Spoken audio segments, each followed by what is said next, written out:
آپ سن رہے ہیں الیاس سیتاپوری کا مشہور تاریخی ناول چنگیز خان۔ میں ہوں فیصل سعید زرگا۔ آئیے بڑھتے ہیں ناول کے بقیہ حصے کی جانب۔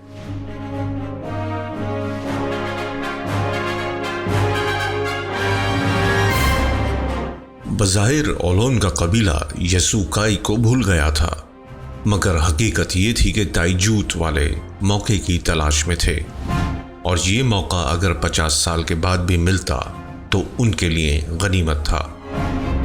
ان وحشیوں کے ہاں ایسی کوئی ضرب المثل تو نہیں تھی، لیکن عملاً ان کا ایمان تھا کہ اگر اپنے دشمن سے زندگی کے آخری سانسوں میں بھی انتقام لیا جائے تو غنیمت ہے۔ اولون کے بعد یسوکائی نے کئی اور عورتوں سے شادیاں کیں اور ان سے بھی کئی بیٹے پیدا ہوئے۔ تموچن کے بعد اولون سے بھی ایک بیٹا اور پیدا ہوا، اس کا نام قصار رکھا گیا۔ تموچن اور قصار میں بڑی محبت تھی، لیکن ان دونوں کی اپنے سوتیلے بھائیوں سے نہیں بنتی تھی۔ سوتیلے بھائی بھی ان دونوں سے خوف کھاتے تھے، مگر سوتیلے بھائیوں میں ایک ملکوتی نامی بھائی تموچن سے بے حد محبت کرتا تھا۔ تموچن کی ہر بات اس کے لیے قابل قبول تھی۔ تموچن کا ہر قول بے عذر قبول کرنے میں ملکوتی کو ایک مثالی بھائی مانا جاتا تھا، اور تموچن کے ہر فعل کی تقلید پرستش کی طرح جزو ایمان سمجھتا تھا۔ تموچن بھی ہوش سنبھالنے کے بعد یہ سمجھ رہا تھا کہ وہ کم سنی کے باوجود ذہنی طور پر سب سے اعلیٰ و ارفع ہے۔ اگر کوئی اس کی بات کو رد کر دیتا تو تموچن ایسے شخص کو قابل معافی نہیں سمجھتا تھا، اور کئی دن تک غور کرتا رہتا تھا کہ ایسا کیوں ہوا۔ اس کو اپنے باپ یسوکائی پر غصہ آتا تھا کہ وہ اپنے قبائلی لوگوں سے محبت اور مہربانی سے پیش آتا تھا، اور بعض اوقات ان کی حکم عدولی پر چشم پوشی سے کام لیتا تھا۔ تموچن کو ہمیشہ ایسے کاموں پر اپنے باپ پر غصہ آتا تھا۔ وہ قبائلی نظم و ضبط کے لیے ضروری سمجھتا تھا کہ سردار کا ہر حکم بے چون چرا قبول کیا جائے۔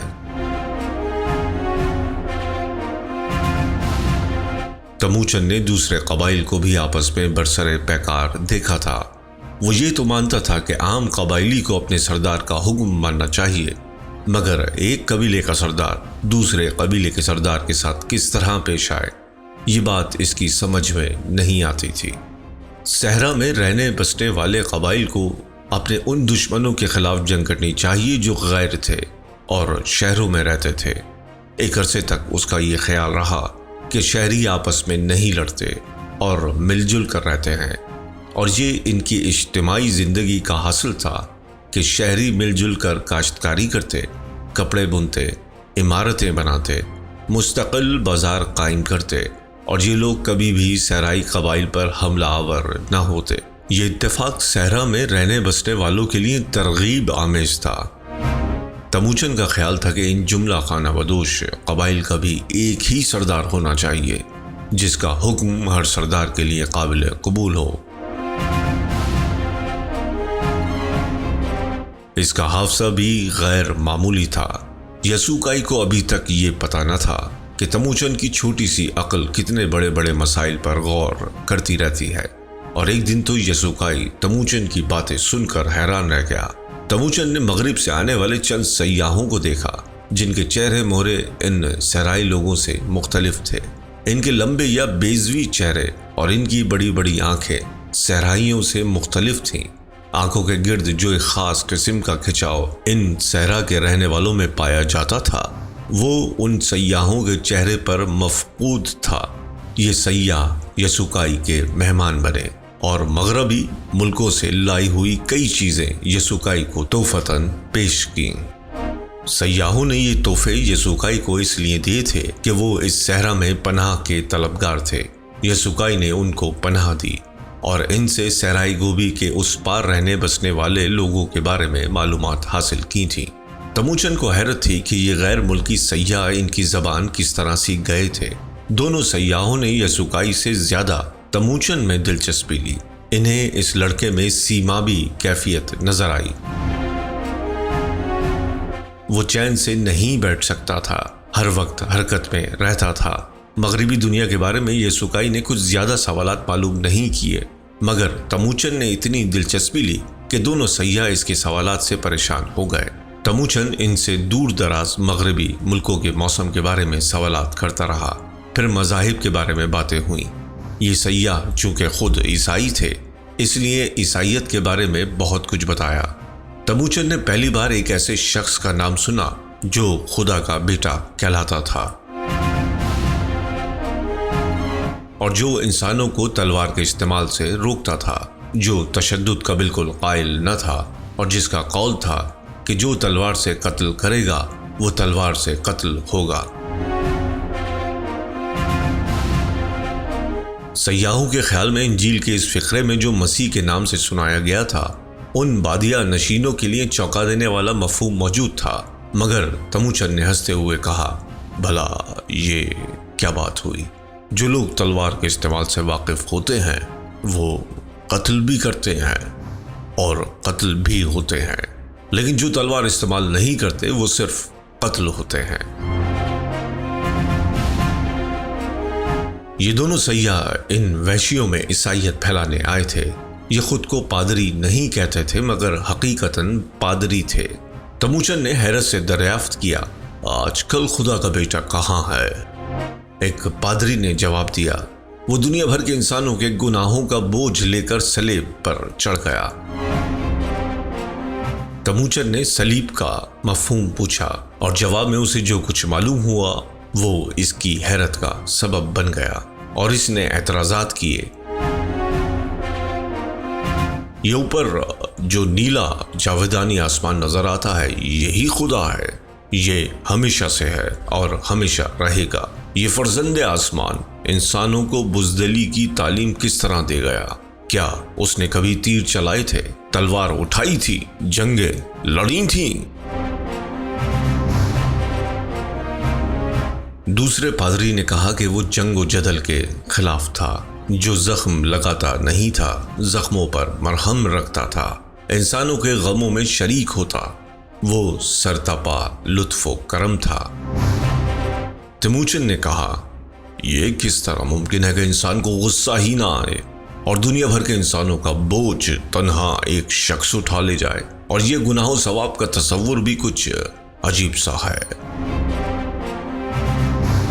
دونوں پادریوں کو اندازہ ہوا کہ ان جاہلوں اور وحشیوں کو راہ راست پر لانے کے لیے وقت درکار ہے، مگر ان دونوں کو بڑی حیرت تھی کہ وہ دونوں پادریوں کی باتوں سے متفق تو نہ تھا، لیکن بہت کچھ جاننے کے لیے بے قرار ضرور نظر آتا تھا۔ اول تو صحرا کے باہر جو مذہب تھا وہ تموچن کے لیے ایسے جانداروں کے گروہ میں سرایت کر گیا تھا جو انسان کو بہادر نہیں بزدل بناتا تھا۔ اور جب دوران تذکرہ دونوں پادریوں نے اسلام کا ذکر کر دیا تو اس ذکر میں تموچن کے لیے دلچسپی کا بہت سامان موجود تھا، کیونکہ پادریوں کے بقول مسلمانوں میں ہتھیاروں کا استعمال عام تھا۔ یہ مسلمان بھی پہلے عرب میں قبائلی زندگی گزارتے تھے۔ صحرائے گوبی کی طرح عرب بھی صحرا میں رہتے تھے اور آپس میں لڑتے جھگڑتے رہتے تھے۔ پھر ان میں ایک شخص پیدا ہو گیا جو خود کو اللہ کا نبی اور رسول کہتا تھا۔ اس کی زبان سے اللہ کا کلام وارد ہوتا تھا اور وہ آسمان اور زمین کو اللہ کی مخلوق کہتا تھا، اور اس کا اللہ ہر شے پر محیط تھا۔ اس نبی نے جنگ و جدل کو جائز قرار دیا، لیکن ایسی جنگ و جدل کو جو اللہ کے لیے کی جائے، اور یہ لوگ مسلمان کہلائے۔ اللہ وملائکتہ یصلون علی النبی، یعنی پورے یقین و ایمان کے حامل لوگ جنہوں نے اللہ کی راہ میں لڑی جانے والی جنگوں کو جہاد قرار دیا، یعنی مذہبی جنگ، اور پھر مذہبی جنگوں کی آڑ لے کر انہوں نے آدھی دنیا فتح کر ڈالی۔ ان کے اللہ کا ایک گھر بھی ہے جو مکے میں واقع ہے، اور اسے یہ لوگ کعبہ یا خانہ خدا کہتے ہیں۔ تموچن نے پوچھا، کیا یہ ریگستانوں کے رہنے والے لوگ اب بھی آپس میں لڑتے جھگڑتے ہیں؟ ایک پادری نے جواب دیا، نہیں، اس نبی نے تمام قبائلیوں کو متحد کر دیا، وہ سب آپس میں دینی بھائی کہلاتے تھے۔ تموچن نے اسلام کے ذکر میں بڑی دلچسپی لی۔ اسے اس وقت وہ سارے قبائل یاد آ رہے تھے جو جھیل بیکال کے چاروں طرف آباد تھے۔ تائجوت، اویرات، کرایت، منگول اور دریائے کیرولان کے اس پار جنوب میں رہنے والے تاتاری، کنکرات، یہ سب بہت یاد آئے۔ تاتاریوں اور منگولوں کے جد امجد آپس میں بھائی بھائی تھے۔ پھر ایک بھائی دریائے کیرولان کے اس پار آباد ہو جانے کی وجہ سے منگولوں کے لیے تاتاری یا دور کے رشتہ دار کہلائے جانے لگے۔ ان کی نسلیں چین کے مشرقی صوبے منچوریا تک میں آباد تھیں۔ ان سب میں ایک بات مشترک تھی کہ لوٹ مار اور قتل و غارت گری کے استاد تھے، اور ان کی لوٹ مار کے لیے غیر کا ہونا ضروری نہیں تھا۔ یہ آپس میں ہی لوٹ مار کرتے رہتے تھے۔ مویشی چھین لیتے تھے، عورتیں اٹھا لاتے تھے، اور دوسروں کا مال و اسباب ان کے قبضے میں چلا جاتا تھا۔ وہ سوچ رہا تھا کہ وہ بھی مسلمانوں کے پیغمبر محمد کی طرح اگر صحرائے گوبی کے ان بکھرے ہوئے قبائل کو متحد کرنے میں کامیاب ہو جائے تو یہ قبائلی بھی مسلمانوں کی طرح معلوم آدھی دنیا تو کیا پوری دنیا فتح کر سکتے ہیں۔ دونوں پادری تموچن کی خاموشی سے یہ سوچنے لگے کہ شاید وہ عیسائیوں اور مسلمانوں میں اچھائی یا برائی کا موازنہ کر رہا ہے۔ ایک پادری نے کہا، یہ طے ہے کہ اگر انسان کو زمین و آسمان کی بادشاہتیں درکار ہیں تو اسے تشدد سے باز آنا پڑے گا، اور شاید ہمارا یہ نقطہ تموچن کے دل و دماغ میں بیٹھ گیا ہوگا۔ تموچن نے جواب دیا، نہیں، میں تم دونوں کے بیان کردہ دونوں مذاہب کے بارے میں کچھ بھی نہیں سوچ رہا۔ اس وقت تو میں صرف یہ سوچ رہا ہوں کہ مسلمانوں کا خدا جس نے پوری کائنات کا احاطہ کر رکھا ہے وہ مکہ کے ایک چھوٹے سے گھر میں کس طرح رہتا ہوگا۔ دونوں پادری اس کے اس اعتراض پر بہت خوش ہوئے۔ جب یہ ساری باتیں یسوکائی کو معلوم ہوئی تو اس نے دونوں پادریوں کو منع کیا کہ وہ قبیلے کے بچوں کو غلط سلط تعلیم نہ دیں۔ تموچن اپنے چھوٹے بھائی کے ساتھ مچھلی کا شکار کھیلنے نکل گیا، اور یہ دونوں بھائی کافی دیر بعد بہت ساری مچھلیاں لیے ہوئے واپس آئے۔ تموچن نے اپنی مچھلیوں کی گنتی کی، یہ 9 تھیں۔ مچھلیاں رکھ کے وہ برخان قلدون کی طرف نکل گیا۔ یہاں صنوبر کے درختوں کی کثرت تھی۔ ان میں ایک درخت پہ جو سب سے زیادہ بلند تھا اور بہت قدیم تھا، قوت و اقتدار کی علامت سمجھا جاتا تھا۔ صنوبر کے سارے درخت اس قدیم درخت کی سرپرستی میں سمجھے جاتے تھے، اور یوں بھی برخان قلدون کا مطلب تھا قوت و اقتدار کا پہاڑ۔ تموچن اس پہاڑی پر چڑھ گیا اور نیلے جاودانی آسمان کی طرف دیکھتے ہوئے دعا مانگی، اے نیلی جاودانی آسمان، تو مجھے ایسی قوت عطا فرما جو یہاں کے سارے قبائلیوں کو شیر و شکر کر دے۔ میں ان کے اتحاد سے نادیدہ دنیا میں جاؤں گا اور ان پر قہر و غضب کی بجلی بن کر گروں، اپنوں پر مہربانیاں کروں اور غیروں پر قہر و بلا بن کر نزول کروں۔ جب وہ اس دعا سے فارغ ہونے کے بعد اپنے خیمے میں واپس پہنچا تو اس کی 2 مچھلیاں چوری ہو چکی تھیں۔ اولون کو کچھ پتا نہ تھا کہ یہ مچھلیاں کس نے چرائی ہیں، لیکن قصار نے تموچن کو بتلایا، میں نے اس جگہ اپنے سوتیلے بھائی قبلو کو دیکھا تھا، شاید وہ مچھلیاں گن رہا تھا۔ تموچن غصے میں اٹھا اور قبلو کو مارتا ہوا اپنے خیمے میں لے گیا اور پوچھا، میری 2 مچھلیاں کہاں گئیں؟ قبلو نے ہنستے ہوئے اپنے پیٹ کی طرف اشارہ کرتے ہوئے کہا، یہاں، اس پیٹ میں، دونوں یہاں موجود ہیں۔ تموچن نے اسی وقت غصے میں قبلو کا پیٹ چاک کر دیا اور دیر تک پیٹ میں مچھلیاں تلاش کرتا رہا۔ قبلو کی ماں چیختی چلاتی رہی، خیمے میں داخل ہوئی اور تموچن کی پیٹھ پر 2 ہتھڑ رسید کیا۔ یہ تو نے کیا کیا؟ اپنی 2 مچھلیوں کے لیے تو نے میرے بیٹے کو قتل کر دیا۔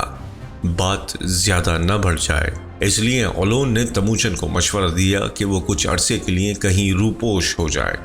جی نہ چاہنے کے باوجود تموچن نے اپنی ماں کا کہنا مان لیا اور اسی وقت کہیں غائب ہو گیا۔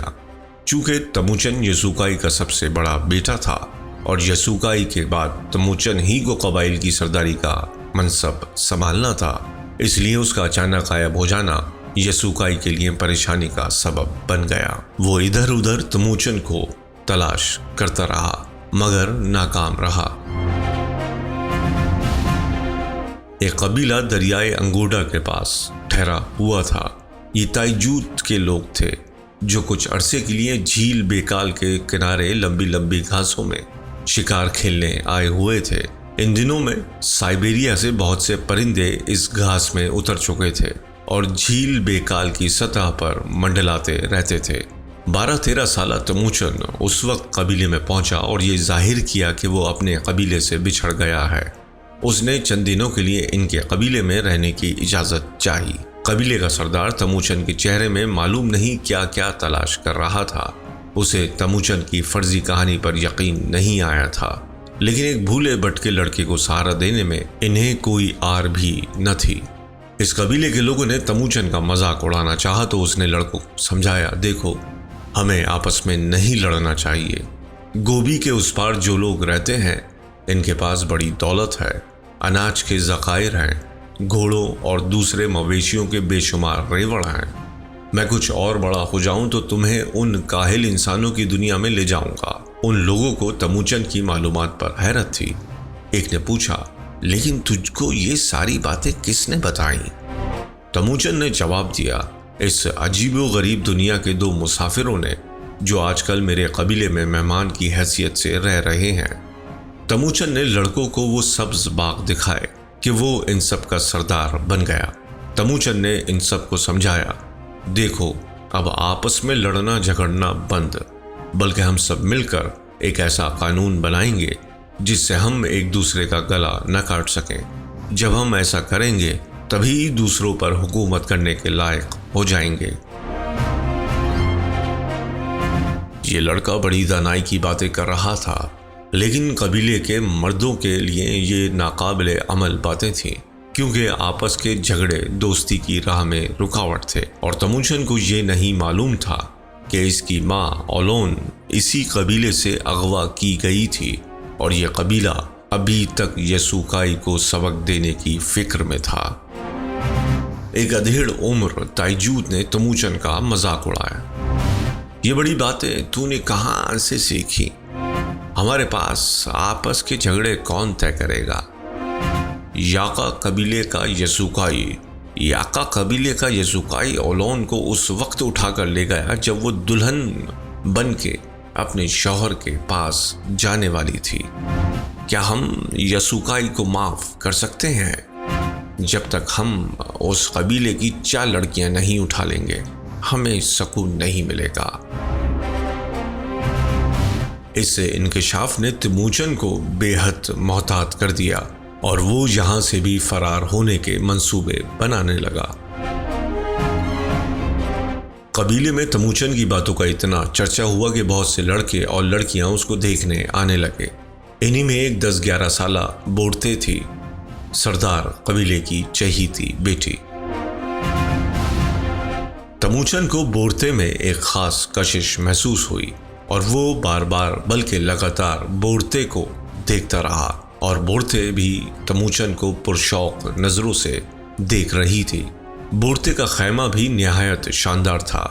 گول خوشنما نمدے کے خیمے میں بورتے اپنی بڑی بھوڑیوں کے ساتھ رہتی تھی۔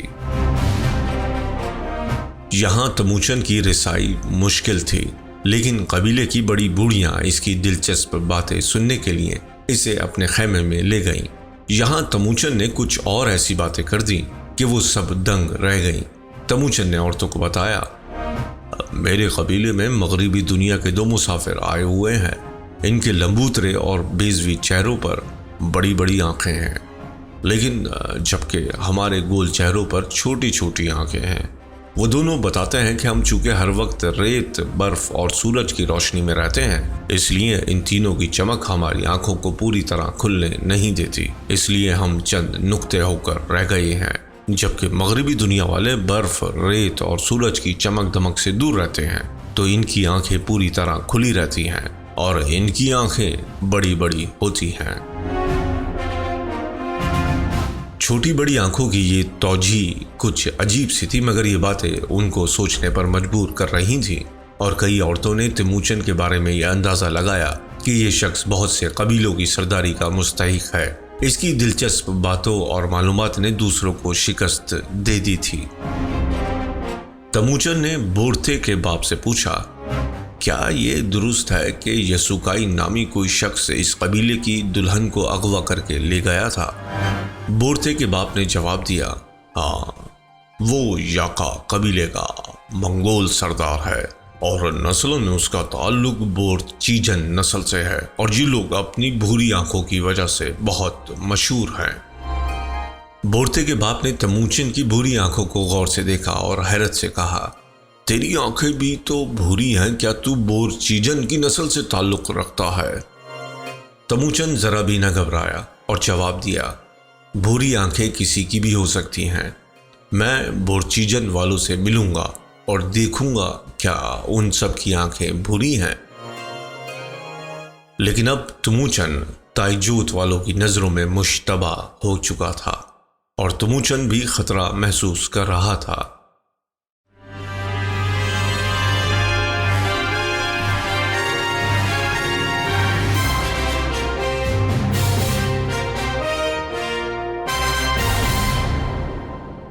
معزز سامعین کرام، آپ سماعت فرما رہے تھے الیاس سیتاپوری کا ناول چنگیز خان۔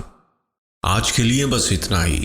ناول کا بقیہ حصہ اگلی قسط میں اپلوڈ کر دیا جائے گا۔ ہم سے جڑے رہیے۔